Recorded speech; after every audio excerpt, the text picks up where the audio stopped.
राजसमंद में आज Rajsamand district mineral foundation trust DMFT की बैठक आयोजित हुई।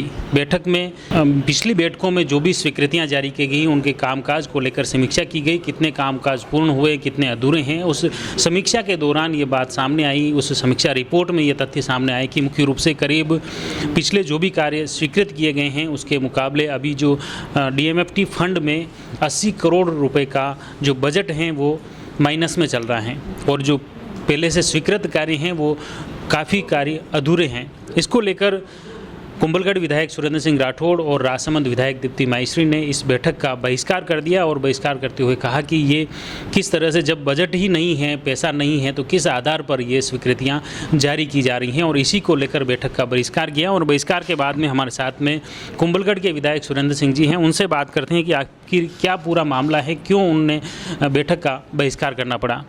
सर, आज ये बैठक हुई, बैठक में आप आए, शामिल हुए, उसके बाद बहिष्कार क्यों करना पड़ा? सबसे पहले उन्होंने अपना 5 साल का ब्यौरा रखा, तो उसमें 152 करोड़ रुपया इन्होंने कुंभलगढ़ में दिया है स्वीकृतियाँ।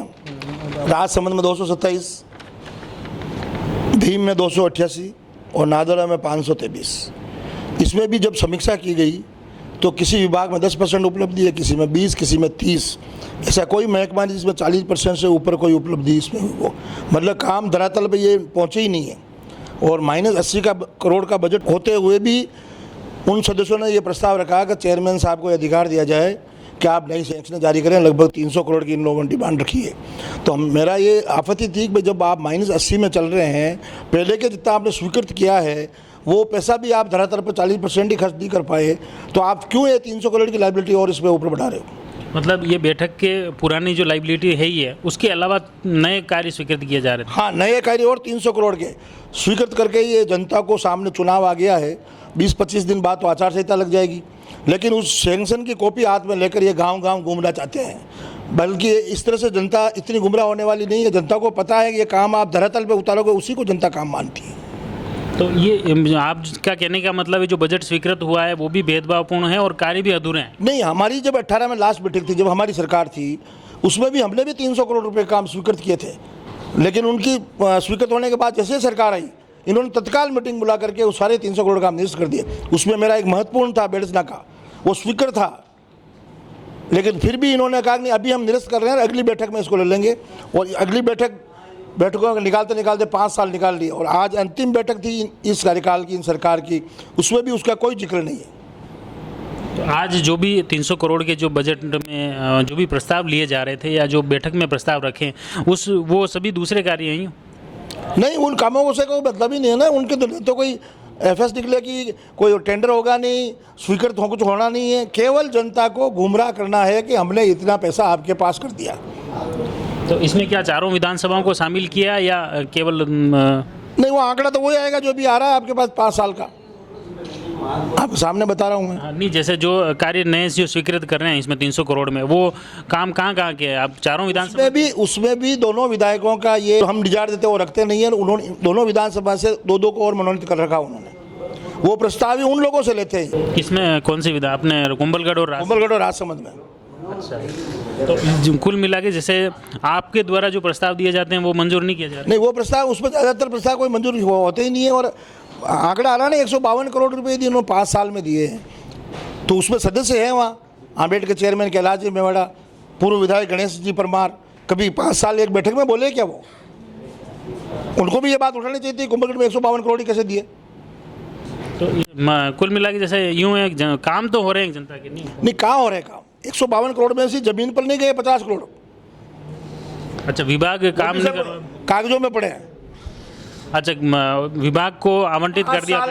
5 साल में इनकी कुंभलगढ़ में धरातल पे 152 में से 50 करोड़ रुपए पहुंचा है। अच्छा, 102 करोड़ रुपए अभी भी वो केवल कागजों में चल रहा है। नहीं, वो तो स्वीकृति नहीं है।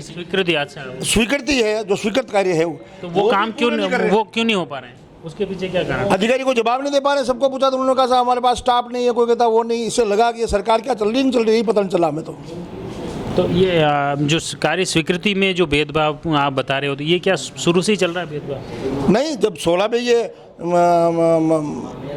इसका गठन हुआ डीएमएफटी का, तो आप 17 और 18 का उठा कर देखो।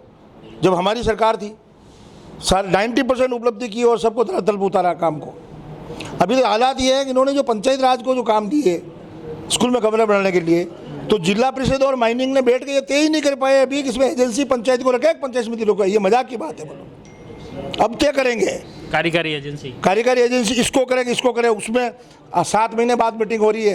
पहले वाली मीटिंग में डिसाइड हो गया, गवर्नर काउंसिल की बैठक में फाइनल कर दिया कि भाई ये जो छोटे कमरे हैं 7 लाख 10 लाख से छोटे काम है वो पंचायतों को दिए जाए या पंचायत समिति को एजेंसी बना जाए। तो अभी तक तो सरकार के हालात ये है कि यही तय नहीं कर पाए कि इसमें पंचायत को दें, पंचायत समिति को दें। कब देंगे? 23 दिन बाद तो आचार संहिता लग रही है। तो आप आज बैठक में शामिल हुए और बैठक से बहिष्कार करके निकले हैं, तो ये फिर अब क्या आगे चुनाव आने वाले हैं, तो फिर अब ये सारे आंकड़े जनता में बताऊंगा कि जो भेदभाव किया कुंभलगढ़ में 5 साल में 152 करोड़ रुपए स्वीकृत कर दिए, लेकिन धरती पर जमीन के स्तर पर 50 करोड़ ही लगाए, जनता को फायदा नहीं मिला 100 करोड़ का भी। इसका मतलब जानबूझकर अधिकारियों में, सरकार का दबाव में अधिकारी यहाँ काम नहीं कर पाए। ये डीएमएफटी मुख्य रूप से डीएमएफटी में शुरुआत से ये भेदभाव चल रहा है। आप जब उसके आंकड़े देखेंगे तो चारों ही विधानसभा में जहाँ तक पहले भारतीय जनता पार्टी की सरकार थी तो इक्वल डिस्ट्रीब्यूशन होता था। जब से ये सरकार आई है और उसके बाद उपचुनाव से जब से मैं आई हूँ यहाँ पर, कुल मिला के जो अनियमितता है वो बढ़ती जा रही है। कहीं 500 करोड़ के सैंक्शन है तो कहीं पर 300 करोड़ की है, तो फिर कहीं पर 127 और 200 करोड़ की सैंक्शनें हैं, और वो भी सैंक्शनें सिर्फ घोषणाएं हैं। मेरी विधानसभा में 227 करोड़ के काम इन्होंने पास करे हैं, जिसके अंदर 100-150 करोड़ की घोषणाएं उपचुनाव के दौरान करी गई। और धरातल पर आप देखेंगे तो 70% वर्क के अभी तक कहीं ना वर्क ऑर्डर है, ना कहीं कोई टेंडर लगे हैं, एएस तक भी नहीं बात पहुंची है। शमसा विभाग का बहुत ही बेकार परफॉर्मेंस है। इतनी सारी क्लासरूम्स इन्होंने कहा था कि हमने पास करी है, और हमने भी जाकर आगे इनके उस पर कहा जाकर कि नहीं आपके क्लासरूम्स हो जाएंगे, क्योंकि कोरोना की वजह से जो सीपेज हो रहा था। लेकिन वो सारे काम शमसा विभाग के 0 परफॉर्मेंस, मतलब आप अगर परसेंटेज निकालोगे, जैसा कि माननीय कुंभलगढ़ विधायक ने भी बताया कि आप परसेंटेज निकालो कि कितने काम एक्चुअली धरातल पे हो गए, आप लोगों को खुद ही समझ आ जाएगा। और जहाँ पर पिछली डीएमएफटी बैठक में भी 100 करोड़ माइनस में थे हम, इस डीएमएफटी बैठक में हम 89 करोड़ माइनस है। तो जब हम माइनस में हैं तो हम प्रपोजल्स कैसे दें?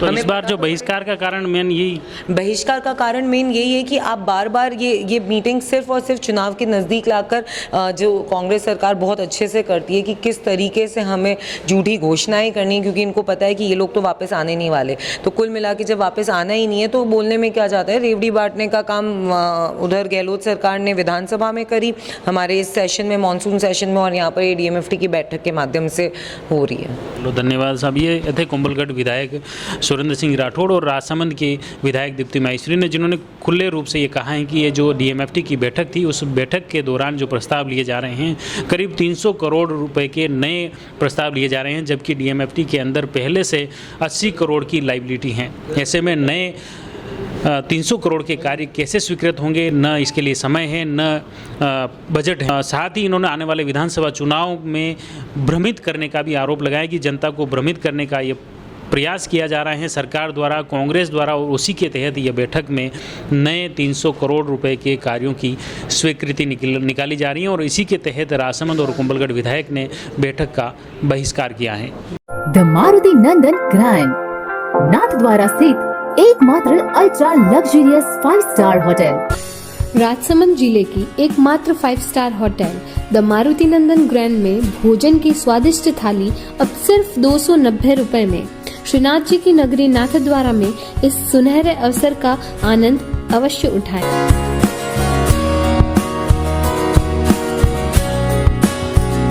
मारुति नंदन ग्रैंड, थिंक नाथद्वारा, थिंक नंदन ग्रैंड।